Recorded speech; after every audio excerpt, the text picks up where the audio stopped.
r/Nosleep. Posted by u/Joe Fish 2018.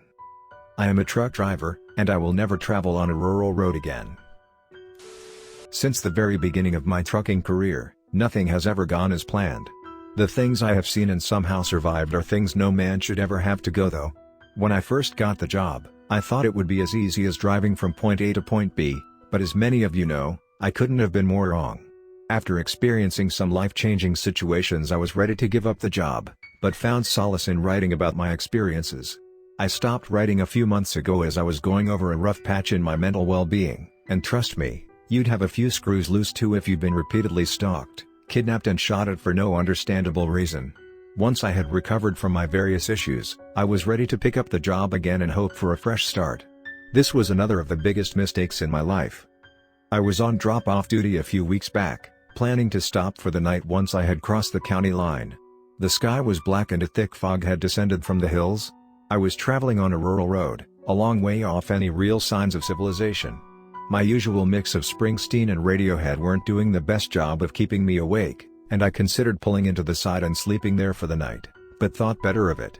A while later I was snapped back into full consciousness at the sound of a huge bang, followed by the worst hissing sounds my ears have ever heard. The bangs continued, and I counted 10. This brought me to the heart-wrenching realization that the source of the sound was the tires of my truck, and I was going to have to get out to see what had happened. I stopped the vehicle and climbed out, but not before slipping a gun into the holster on my side. Keeping one hand on the gun, I inspected the tires one by one. It was hard to see in the fog, but they had all been punctured by something. In one of the rear tires was a jagged piece of metal. I walked further up the road and to my horror found what appeared to be hundreds of metal spikes, all sticking up from the track as if they had been cemented on. At this point I was sure something was up and hot-footed it back to my truck. But before I could reach the door, I saw a figure approaching in the distance. As he approached, I drew my gun, raised it and pointed directly at him. The man kept walking, with what looked like a slight limp. I still couldn't make out any of his features through the fog. I yelled at him to stop where he was, but it had no effect. He was getting close now, unsettlingly close. I almost roared at him that if he took another step I would shoot, but I knew that I was not brave enough to pull the trigger. What if he was someone in need of help? The man limped his final few steps towards me and stopped, mere inches from my face, the barrel of my gun almost touching his head. He was tall but had a thin build, and was surrounded a horribly familiar smell of tobacco. He looked me dead in the eyes and pulled off the balaclava, spitting the lump of tobacco he was chewing onto the ground. He looked back up at me.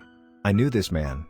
Many years ago he had towed me through a forest towards a barn and then shot at me as I tried to escape through the woods.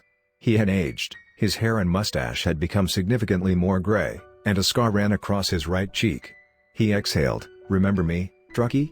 My heart sank. This man had contributed to pushing me to the edge of insanity, and had very nearly taken my life. My hatred for him surged. I screamed through gritted teeth, "Give me one good reason why I shouldn't blow your goddarn head off." He responded with 7 words that ripped through me like bullets. "I don't have one. But he does." At that exact moment I felt something crack down on my arm with incredible force, sending my gun spinning, and me onto the ground. I lay there dazed, trying to make sense of what had just happened. I came round to the sound of a stinging British accent. I was pinned up against the side of my truck by a man that I could never forget. He was one of the gang leaders that had tried to kill me when I was in the UK. His partner had been arrested, but somehow he had gotten away. He slapped me round the face as hard as he could with the back of his hand. "Long time, no see my friend," he uttered, pulling a knife from his pocket. "Think it's about time we finish this once and for all, don't you?" I was confused, still spitting blood. I managed to wheeze, "Finish what?" I heard both men laugh. The British man turned his head back to me. "Oh truckie, we have been after you for years. Ever since you killed him, we've sent person after person to end you, but not one of them has ever been successful." Turning to the older man and shaking his head. "But tonight, we finish this for good," he roared, raising his knife. "Wait," I shouted. The man stopped. "Oh, of course, how rude of me. Any last words?" I spat more blood and shook my head in frustration. "Who was it that I killed? I haven't taken a life ever." The man chuckled again. "Ah truckie, you never even knew you'd done it, and I guess you never will." Once again he raised his knife and plunged it towards my heart. A single shot rang out, echoing through the valley. The gang leader dropped the knife and sputtered blood all over me, collapsing to the ground, a look of confusion and agony on his face. I was just as confused as he was, and looked up. Through the fog the older man approached. "This isn't your kill, my friend." Spitting on the dead man's body. He turned his eyes up to me and lit a cigarette. He spent a good few moments taking a long puff. I made a move to the left, in an attempt to flee the scene. The man was too quick. He drew his gun and shot me in my injured arm. I dropped to the ground screaming. He ambled closed. "Now you stay right there, truckie, I want you alive for now, a knife is too quick for you." He looked away briefly and I began to crawl, an idea forming in my mind. He tuned back. "Now where you off to? You won't be making it far in the state you're in." He began to withdraw various items from a bag, razors, pokers, spikes. "You see, truckie, I like to take things nice and slowly. Pain is something that should be savored, and being the sadist that I am, I hate seeing it all being delivered in one go." He attached a chain to my legs, smiling as he did. Now was my chance. I asked him for a smoke. "Go on then, seeing as it'll be your last." He chucked one down to me and knelt down to light it. At that moment I jumped up and flung myself backwards. His leg had become entangled in my chains, sending him flying to the right of me. I watched the look of terror on his face as he realized what was beneath the thick layer of fog that covered the ground. I heard the sound of sheer agony, the kind of unimaginable agony that could only be felt by being hurled onto hundreds of metal spikes. The police arrived at dawn to find me asleep in my truck, bleeding out from my arm, and the dead bodies of two of the most wanted men in the country lying dead on the ground. One with a bullet through the neck, and one impaled by metal spikes that had stopped a truck. I was given the care I needed, however my arm will be in a sling for a long time. It is safe to say I will not be driving for the foreseeable future, but at least now I can rest, safe from the men that had been ruining my life for years. But whilst I feel safe as of the current time, there are still many questions that are left unanswered. Who was the man that I had killed all that time ago? I had no recollection of doing such a thing. Why had they been that desperate to kill me for it?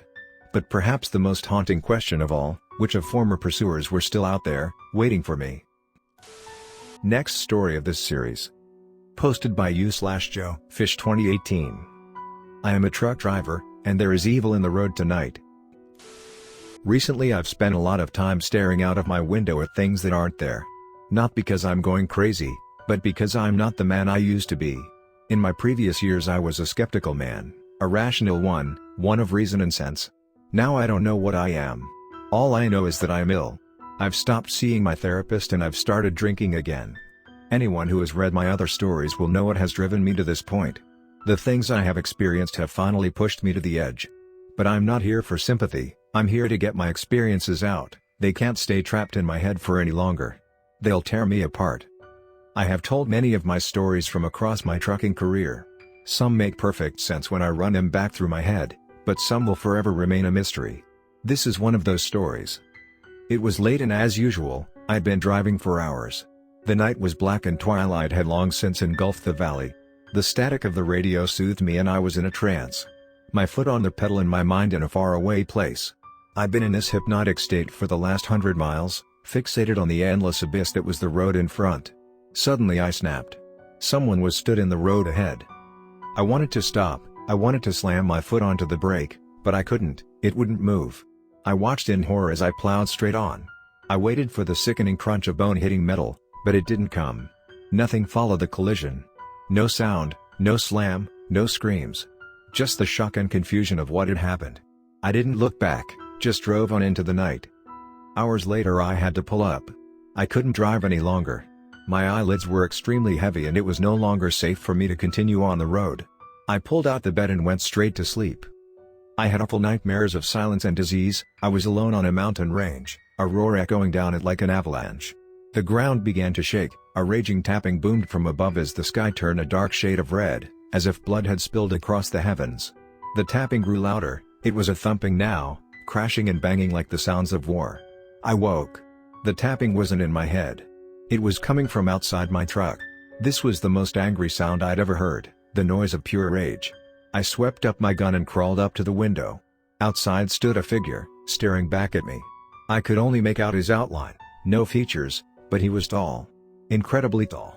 He took the stance of a wilted plant. I held my gun up to the window and hit back the hammer and aimed it at him. He seemed to dissolve into the blackness, fading into the void of the night. I got back into the driver's seat and drove until I could see light. Dawn finally slithered into the sky and I was peaceful. I made it to a fuel station and got out. Almost crying. I filled up and paid. I did not understand what had happened in the night. I did not understand why it was me that had to face these things of such evil. I stood facing the side of my truck. I whimpered. Etched onto the side of my truck was 4 words. You will never rest.